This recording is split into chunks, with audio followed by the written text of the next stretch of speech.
नमस्कार दोस्तों, कैसे आप सब लोग। उम्मीद करता हूं स्वस्थ होंगे, व्यस्त होंगे, जबरदस्त। तो साथियों, बात करेंगे टेट मैटर को लेकर।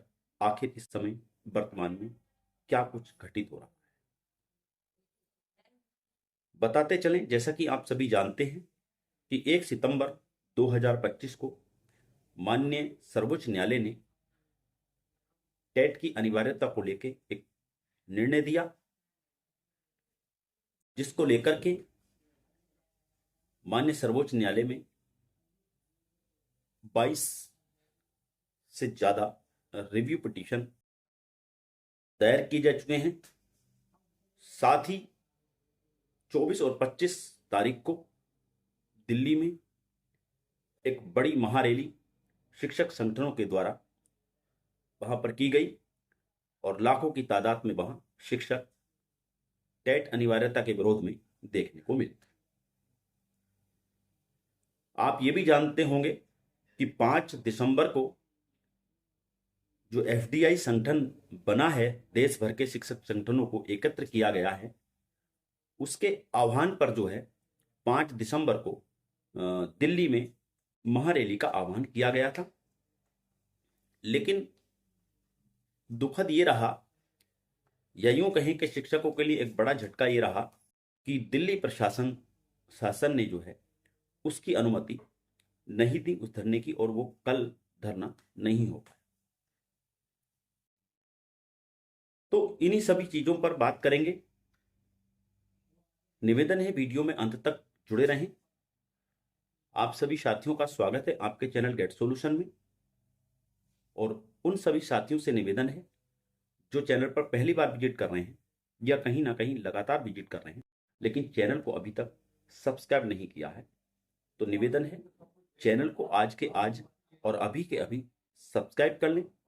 बेल आइकन को हिट करना बिल्कुल ना भूलें, ताकि टेट से संबंधित या शिक्षा जगत से जुड़ी जो भी छोटी बड़ी अपडेट हो वो आप तक समय से पहुंचती रहे। तो साथियों, शुरू करते हैं। जैसा कि आप सभी जानते हैं, 24 और 25 तारीख को दिल्ली में जंतर मंतर पर बड़ी रैलियां हुई। लाखों की तादाद में वहां शिक्षक आपको देखने को मिले टेट अनिवार्यता के विरोध में, और सरकार से उनकी यही मांग थी कि इस काले कानून को वापस कीजिए और टेट से हमें राहत दिलाइए। जो केंद्र सरकार है वो संसद, जो शीतकालीन सत्र इस समय चल रहा है, उसमें कोई ना कोई ऐसा अमेंडमेंट करे, कोई ना कोई ऐसा अध्यादेश लाए जिससे जो 1 सितंबर का ऑर्डर है माननीय सर्वोच्च न्यायालय का, वो निष्प्रभावी हो जाए ऐसे शिक्षकों पर जो आरटीई एक्ट आने से पहले सेवा में आ चुके थे। बहरहाल दुखद ये रहा कि अभी उसमें कोई पॉजिटिव चीज तो अभी निकल के सरकार की तरफ से दिख नहीं रही है आती हुई। लेकिन दुखद ये है कि जिन संगठनों के जो पदाधिकारी है, जिन्होंने ये रैली कराई थी, जिन लोगों ने वहां शिक्षकों को बुलाया था रैली में, उन लोगों के खिलाफ जो है, जो दिल्ली पुलिस है उसने एफआईआर दर्ज की है। और साथ ही जो 5 तारीख का उम्मीद की जा रही थी कि उससे भी बड़ा धरने करने की उम्मीद थी कि एक बड़ा धरना होगा, जो 25 तारीख का 24 तारीख का धरना हुआ है उससे भी बड़ा धरने की उम्मीद थी, महारैली की उम्मीद थी कि दिल्ली में और ज्यादा शिक्षक एकत्र होंगे। उसको लेकर के जो है कहीं ना कहीं जो हमारी पिछली रैली हुई 25 तारीख की, 24 तारीख की, उस पर कहीं ना कहीं दिल्ली शासन प्रशासन को लगा कि कहीं ना कहीं आप समझिए वो हिला है। वहां का जो प्रशासन है, दिल्ली पुलिस कहें या प्रशासन कहें, वो कहीं ना कहीं उस भीड़ को देख के, शिक्षकों की उस हुजूम को देख करके, उस कहना चाहिए कि जो शिक्षकों का संख्या बल था उसको देखकर कहीं ना कहीं वो डरा, और उसको लगा कि कहीं कोई ऐसी अप्रिय घटना ना हो जाए। उसको देखते हुए उसने जो है इस जो आंदोलन, जो अब 25 तारीख की जो रैली या महारैली जिसे हम कहें, उसकी अनुमति नहीं दी। हालांकि ये ऐसा कुछ है नहीं, क्योंकि आपने देखा जो 24 तारीख की रैली हुई थी उसमें लाखों की तादाद पे लोग आए थे। आप देखें तो मेट्रो में जाम, आप देखें तो रेलवे स्टेशन पे जाम, मतलब कुल मिला के ये कि भीड़ हर जगह थी, है नी?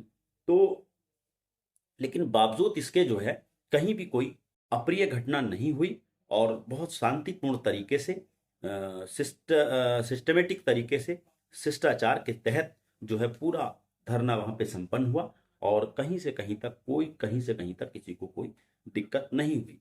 तो ऐसे में उन नेताओं पर, जो हमारे पदाधिकारी हैं संगठनों के, शिक्षक संगठनों, उन पे एफआईआर करना बिल्कुल एकदम कहना चाहिए कि एक गलत है और कोई तर्क नहीं है इस बात का कि उन पे एफआईआर की जाए, क्योंकि कोई उन्होंने अपराध तो किया नहीं है, उनकी वजह से कोई अप्रिय घटना घटी हो, कोई कहीं कोई दिक्कत हुई हो किसी को, तो समझ में आता है वाकई इस तरह से एफआईआर करना ये गलत है, गलत नीति है।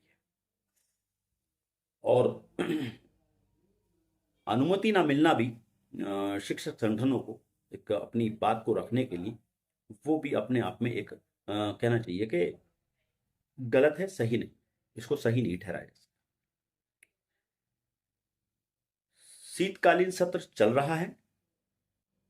संसद में विपक्ष के जो सांसद हैं उन्होंने टेट मैटर को जोरदार तरीके से जरूर उठाया है, लेकिन उसका क्या परिणाम निकल के आएगा ये सत्र खत्म होने के बाद हमारे सामने चीजें आएंगी।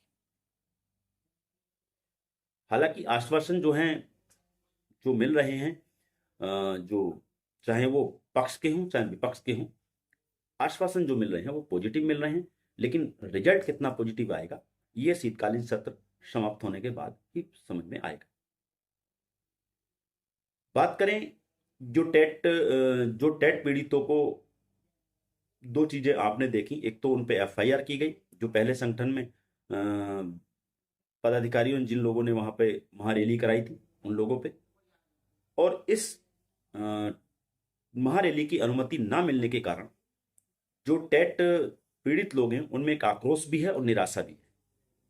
और उस आक्रोश को प्रदर्शित करने के लिए, दिखाने के लिए आज महाराष्ट्र में एक बड़ा कदम उठाया शिक्षकों ने, और आज ये बात कही गई है कि महाराष्ट्र में 1 से 5 यानी प्राइमरी लेवल के जितने भी स्कूल हैं वो पूरी तरह बंद रखेंगे, कोई भी शिक्षक स्कूल में नहीं पहुंचेगा। ये बड़ा आह्वान किया गया है। इस पर भी क्या कुछ उसका असर रहेगा उस पर भी हम अगली वीडियो में आपके साथ जरूर बात करेंगे। लेकिन ये शिक्षकों का जो कदम है वो अपने आप में कहीं ना कहीं सही है, क्योंकि जब सरकारों को लगेगा कि जो शिक्षक हैं वो इस हद तक आ जाएंगे कि वो अपने स्कूलों नहीं पहुंचेंगे इस टेट के विरोध में, और जब लगेगा कि जो यानी शिक्षार्थी हैं, जो विद्यार्थी हैं, उनकी बच्चे हैं, उनकी पढ़ाई बाधित होगी, तो कहीं ना कहीं सरकार इस पे और ध्यान देने का समझ में आता, कहीं ना कहीं वो ध्यान जरूर देगी। बहरहाल सराहनीय कदम है जो महाराष्ट्र में ये चीज उठाई गई है, और ये चीज जो है वास्तव में होना ही चाहिए कि ऑल ओवर इंडिया एक दिन तय करके पूरे देश में स्कूलों को बंद करने का आह्वान होना चाहिए, शिक्षक ना पहुंचे तो सरकार पर एक ये भी, इससे भी एक दबाव जरूर बनेगा। साथ ही बात करें तो रिव्यू पिटिशन की हम बात करें तो रिव्यू पिटिशन अभी अपने आप में जैसे कि यानी तस के जैसे कि तस पड़े हुए हैं, यानी कि उनमें कोई अभी इम्प्रूवमेंट नहीं है, कोई डेट नहीं मिली है, अभी कोई सुनवाई की तिथि नहीं मिली। जैसी उसमें कोई तिथि मिलेगी, जैसी कोई इम्प्रूवमेंट, उसमें कोई इम्प्रूवमेंट होगा, कोई अपडेट होगी, उसको लेकर के आपके बीच फिर उपस्थित रहेंगे। तब तक के लिए साथी मस्त रहिए, स्वस्थ रहिए, आप वीडियो में अंत तक रहे, इसके लिए आपका बहुत बहुत धन्यवाद। नमस्कार, आपका दिन बहुत बहुत शुभ।